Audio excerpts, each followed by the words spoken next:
Bonjour à tous, je m'appelle Marie Marco, j'ai 27 ans et je reviens du Jubilé des Jeunes à Rome.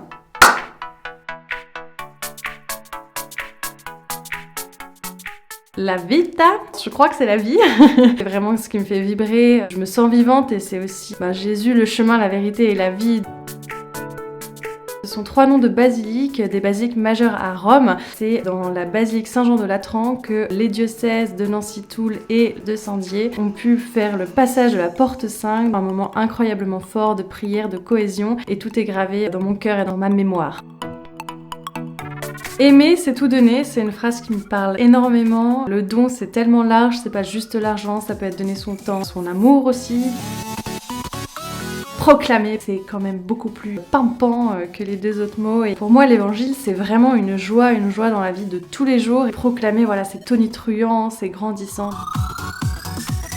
Enfant, mais plutôt adolescent. Mon métier, avant, j'étais éducatrice spécialisée et je me suis vraiment spécialisée auprès des adolescents en difficulté.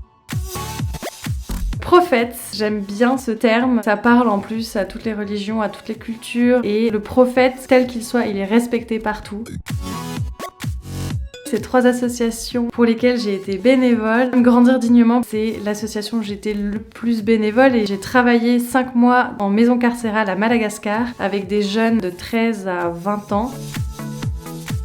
Clury, déjà parce que c'est dans les Vosges, et aussi parce que c'est l'endroit où j'ai grandi, où j'ai passé plus de 20 ans de ma vie, donc un petit village au cœur des montagnes, au bord de la forêt, où il y a mon chien.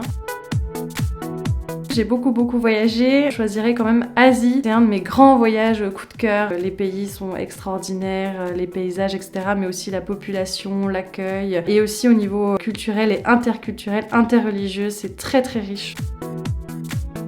Le pèlerinage qui m'a le plus marqué, c'est peut-être aussi parce que c'est le plus récent, mais c'est le Jubilé des Jeunes, parce que c'était vraiment une énergie très pieuse, très profonde. Pasta, parce que vraiment en Italie, elles sont délicieuses. Tout au long du Jubilé, on s'est régalé. C'était un délice.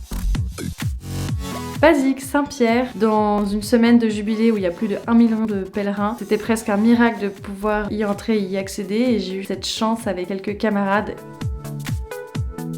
Pèlerin d'espérance. L'espérance, c'est vraiment quelque chose qui me porte, c'est un mot que j'aime beaucoup. D'ailleurs, je porte du vert. Jésus est vraiment ce symbole-là dans ma vie, en tout cas. Randonnée, c'est quelque chose que j'aime beaucoup faire. C'est vraiment quelque chose de très ressourçant et qui nous rapproche aussi de Dieu. Eucharistie, on oublie parfois que c'est un sacrement tant il est commun parce qu'on le fait un peu tous les dimanches à la messe. Et pourtant, je trouve que c'est hyper beau de se dire que Dieu, dans toute son humilité, se cache dans une hostie de pain qui s'offre à nous. Carlo Acutis, ça va être le plus jeune saint. C'est beau que l'Église fasse confiance à sa jeunesse. Saint-Esprit qui nous accompagne vraiment quand on lui laisse de la place dans notre cœur, qui nous accompagne dans tous les moments du quotidien. Il donne toujours l'espoir, toujours la force, toujours le réconfort, enfin toujours tout ce qu'il nous faut finalement. Marie se leva et partit en hâte. Je pense qu'il y a une sorte d'urgence quand on découvre vraiment Jésus au fond de soi et qu'il nous touche au plus profond de notre cœur. On n'a qu'une envie, c'est de courir à lui, même si on ne sait pas comment faire, par où commencer. La paix, ça me parle énormément. J'ai récemment fait une formation de médiatrice internationale de paix. Le monde en a vraiment besoin. Le Notre Père. Il y a tout dans cette prière en fait. Elle est assez courte, elle est simple. Le Notre Père sans cesse.